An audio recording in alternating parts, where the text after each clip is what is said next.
Selam. Bugün sizi bu sevimli ayıcıklarla karşılıyorum. Şöyle yakından da göstermek istiyorum. Evet, gelelim bunların ne olduğuna. Tatam! Anahtarlık. Ben bunu kendim için hazırladım. Tepesine ismimin baş harfini koydum. S. Anahtarlığı çektiğiniz zaman çıkıyor ve içine çekerek çantanıza atabiliyorsunuz. Son derece konforlu bir kullanımı var. İsterseniz düz ahşap da kullanabilirsiniz tepesinde veya herhangi bir aksesuar da ekleyebilirsiniz. Maksat şuraya bir düğüm atmak ve şu mekanizmayı oluşturmak. Evet, hazırsanız başlayalım.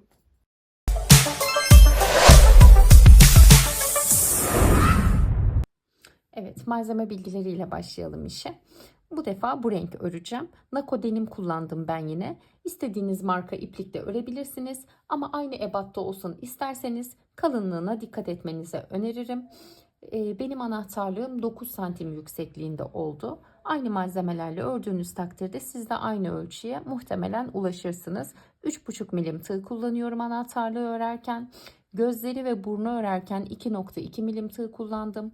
Burun için krem rengi, gözler için siyah ipliğe ihtiyacım var. Az miktarda yeterli. Bir tane anahtarlık halkası, boncuk ahşabımız, harfli olanlardan da tercih edebilirsiniz. Tamamen size kalmış. Ve yaklaşık 32-33 santim uzunluğunda şöyle bir kordon. Ben bu defa süet kullandım. Deri de kullanabilirsiniz. Tamamen zevkinize kalmış. Hadi o zaman başlayalım. Evet.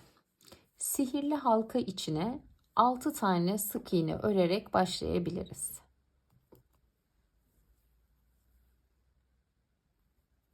Bir, iki, üç, dört,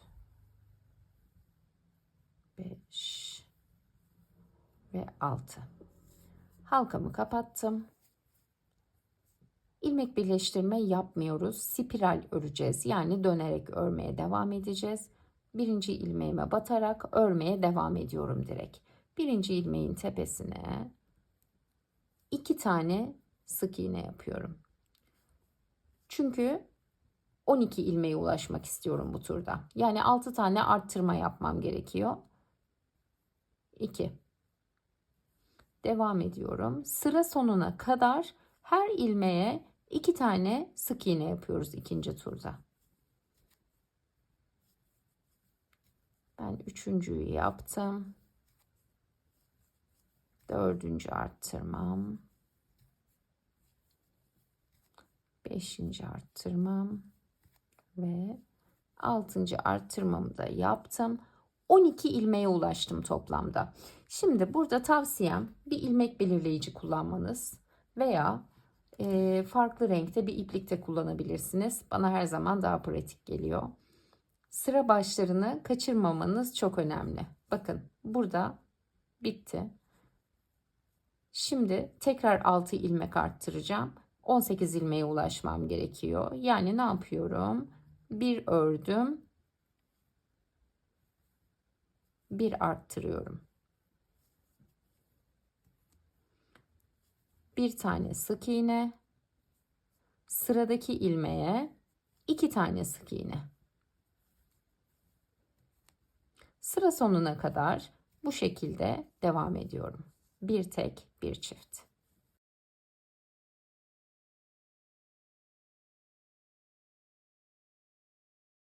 Sıra sonuna geldim. Sondaki ilmeğe son arttırmamı yapıyorum. 1 2.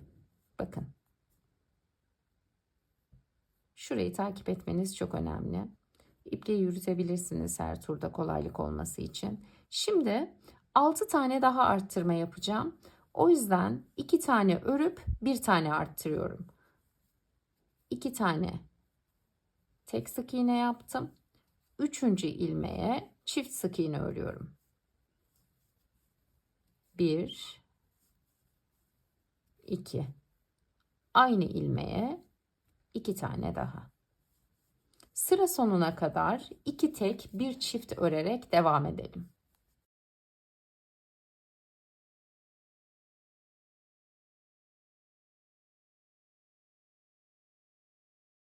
Evet, son ilmeğe geldim. Sonuncu arttırmamı yapıyorum. Ve 24 ilmeğe ulaştım. Şimdi 30 ilmeğe ulaşmak istiyorum. Tekrar ipliğinizi alın bu tarafa. 30 ilmeğe ulaşmak için 6 tane arttırma yapacağım yine. Bu sefer de 3 tane sık iğne örüyorum. 4. ilmeğe de çift sık iğne örüyorum. Yani arttırma yapıyorum bakın. 1 2 1 2 3 4. ilmeğe 2 tane sık iğne. Şimdi sıra sonuna kadar 3 tek bir çift sık iğne şeklinde örerek devam edelim.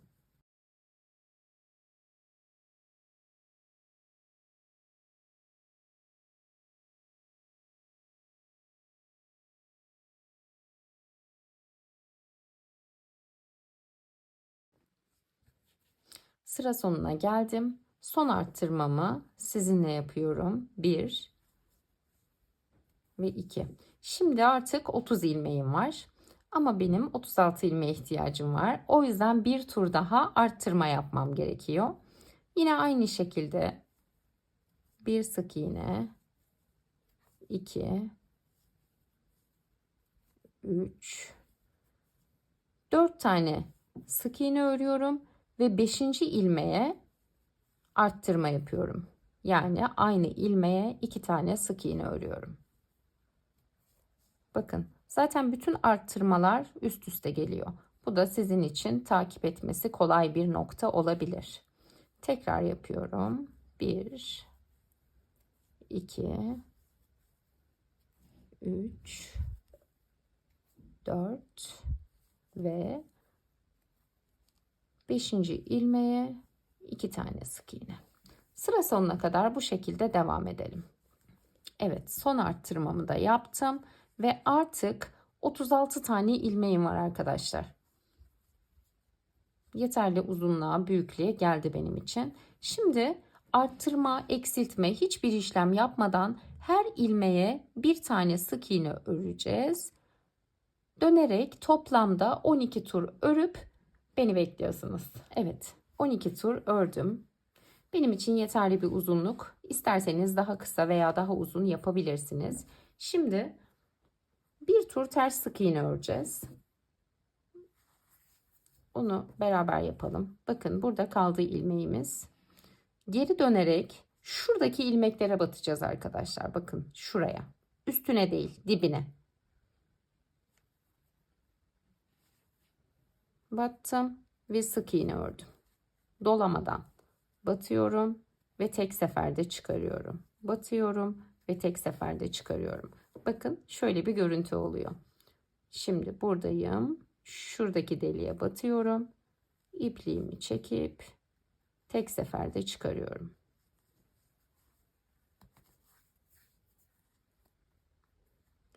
Hep aynı işlemi yapıyoruz ta ki şuradaki ilmeğe gelene kadar.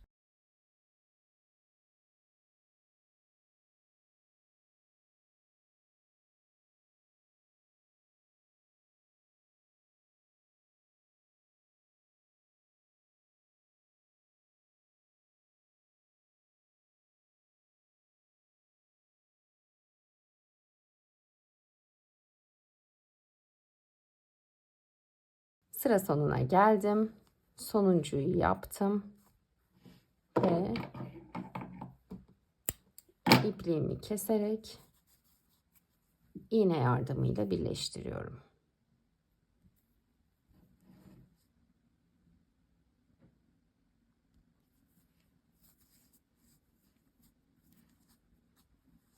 Şu şekilde. Bakın. Şimdi kulakları örebiliriz. Evet. Sihirli halka içine öreceğiz yine kulakları. Sihirli halka içine zincirimizi çekip 6 tane sık iğne örerek başlıyoruz. 1 2 3, 4, 5 ve 6. Halkamızı kapatalım. Sıkıştıralım ipliğimizi ve yine dönerek öreceğiz burada. İlmek kaydırma yapmıyorum yani. Sıradaki ilmeğe 2 tane sık iğne örüyorum. Bir üst sırada 6 tane arttırma yapacağız. 12 ilmeğe ulaşmak istiyorum. Yani her ilmeğe 2 tane sık iğne örüyoruz ikinci turda.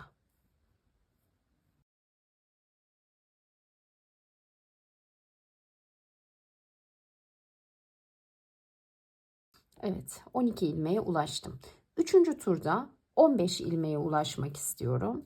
O yüzden 3 sık iğne, bir arttırma yapacağım. Yani 3 tane tek sık iğne, bir tane de çift sık iğne yapıyorum sıradaki ilmeğe.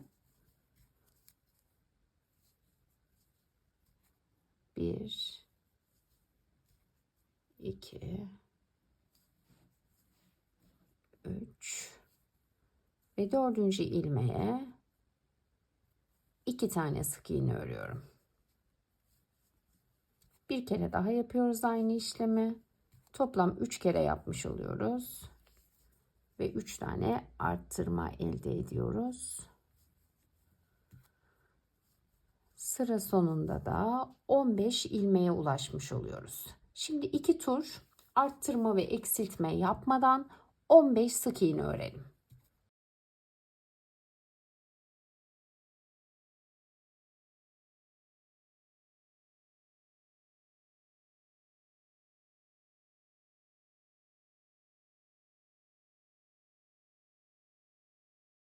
İki tur 15 sık iğne ördüm.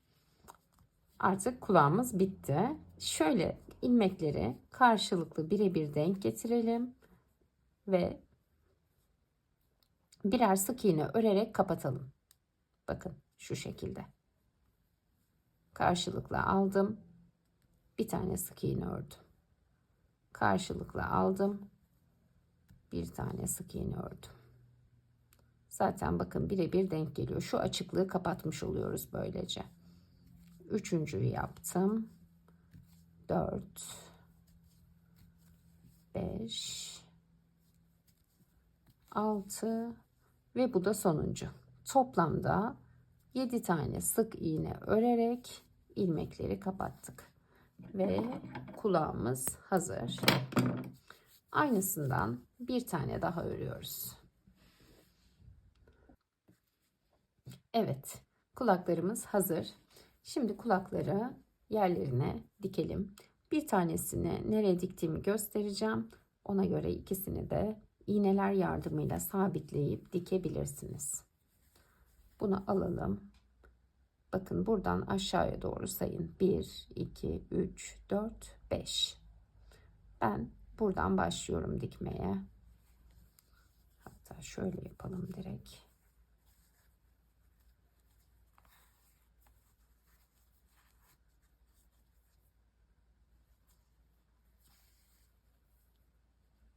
Zaten belli dikmeniz gereken ilmekler.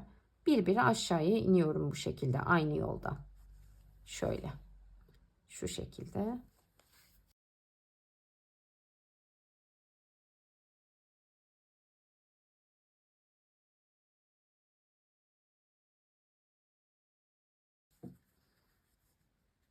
Bakın. 1, 2, 3, 4, 5, 6, 7. Toplamda 7 ilmeğe dikmiş olduk kulakları. Bunu da aynı şekilde mesafesini ayarlayarak şuradan şöyle hesaplayın. Tam karşısına denk getirerek aynı şekilde dikin. Şöyle. Evet, diğer kulağı da diktiğimize göre artık burnu ve gözleri örebiliriz.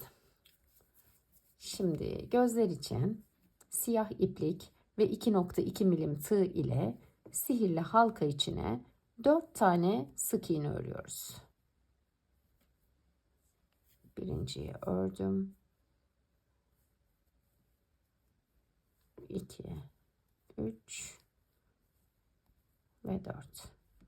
İpliğimizi sıkılaştıralım ve birinci ilmeğe ilmek kaydırma örerek halkamızı kapatalım. Dikiş için biraz uzun bırakabilirsiniz.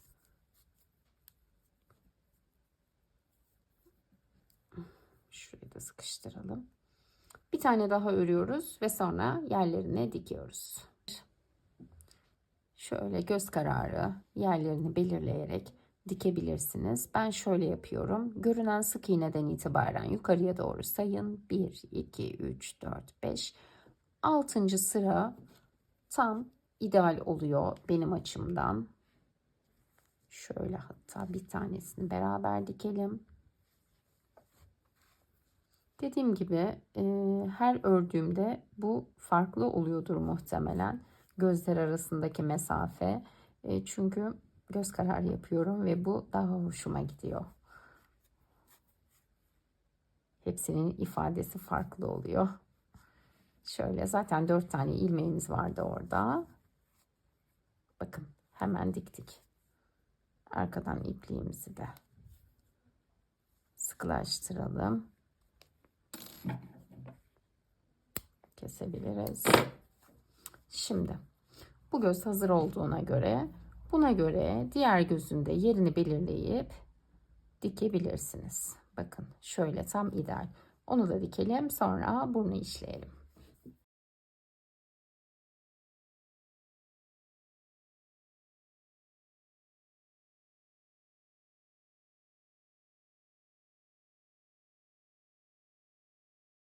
Evet, gözler hazır. Şimdi burnu örüyoruz önce. Sonra da işlemesini yapıyoruz. Krem rengi iplik ve 2,2 milim tığ.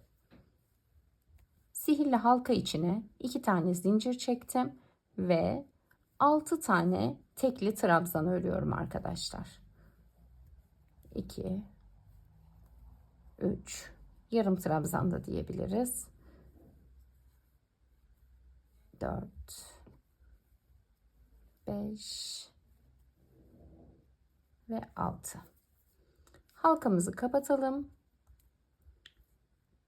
Birinci ilmeğin tepesine ilmek kaydırma. 2 tane zincir çektim. Dibinden itibaren her ilmeğe 2 tane yarım trabzan örüyorum. Ve bitiriyorum. Bakın ilk 2'yi ördüm. Diğer ilmeğin tepesine de aynı deliğe 2 tane örüyorum. Toplamda 12 ilmeğe ulaşacağız.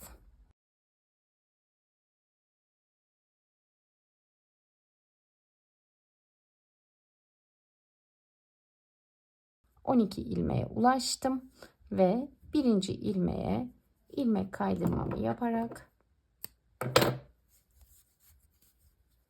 ipliğimi kestim.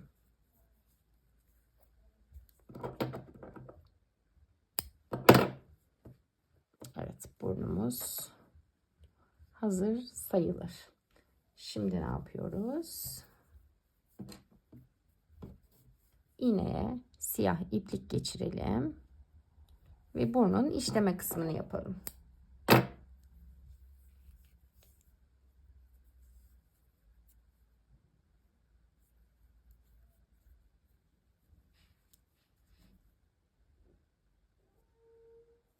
Şuradan herhangi bir yerden batıp, yine bu tamamen sizin zevkinize kalmış.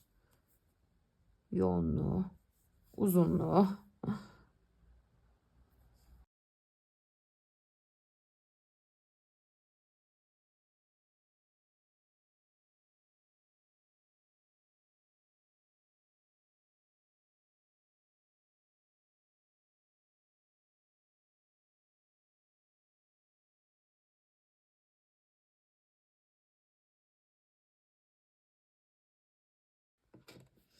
Evet, burnumuz da hazır. Şöyle gözleri ortalayarak şu şekilde dikebilirsiniz.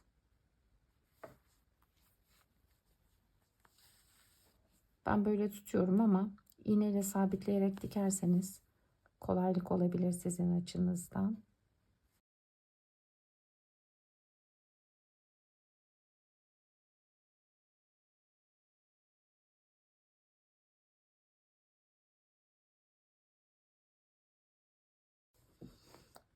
Bakın şöyle artık ayıcığımız hazır.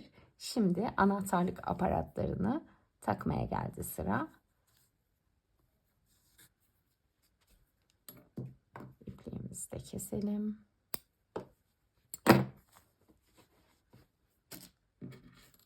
Evet, anahtarlarımızı aldık. Öncelikle anahtarlığı buna geçirelim. Bakın içinden geçirdim. Bunları da geçirdim ve bir düğüm oldu. Şimdi şu iki parçayı başlangıçta yaptığımız sihirli halkanın tepesinden yukarı geçireceğiz. Bu işlem biraz zor. Özellikle benim gibi başlangıçtaki sihirli halkasını sıkı yapanlar için. O yüzden önce orayı biraz genişletiyorum. Bakın şurayı açmaya çalışıyorum. Ve ilk parçamı geçirdim. Şimdi diğer parçayı da alıyorum. Biraz kalın olduğu için tek tek geçiriyorum ben. Daha ince bir şey kullanırsanız tek seferde de geçirebilirsiniz tabii ki. Bu ipin uzunluğunu da kendi istediğiniz gibi ayarlayabilirsiniz. Bana bu uzunluk yeterli geliyor. Tepesine de boncuğumu takıyorum. Dediğim gibi buraya da istediğiniz herhangi bir aksesuarı takabilirsiniz. Ben ahşabı her yere çok yakıştırdığım için bol bol kullanıyorum. Evet, buradan da biraz benim ipliğim süet olduğu için nubuk. Hatta biraz zor geçiyor dedim ve geçti kolayca. Şuraya minik bir düğüm atıyorum. Şöyle sıkılaştırdım onu. Evet. Ve anahtarlığımız hazır. Ucuna anahtarınızı takabilirsiniz. Ben genelde şunları çıkarıyorum. Çok sevmiyorum. O da sizin tercihinize bağlı tamamen. Şöyle ikisini yan yana gösterelim. Renk renk örebileceğiniz çok sevimli bir model bence. Umarım siz de beğenmişsinizdir. Videomu beğendiyseniz beğen tuşuna basmayı ve kanalıma abone olmayı unutmayın. Yeni videolarda görüşmek üzere. Hoşça kalın.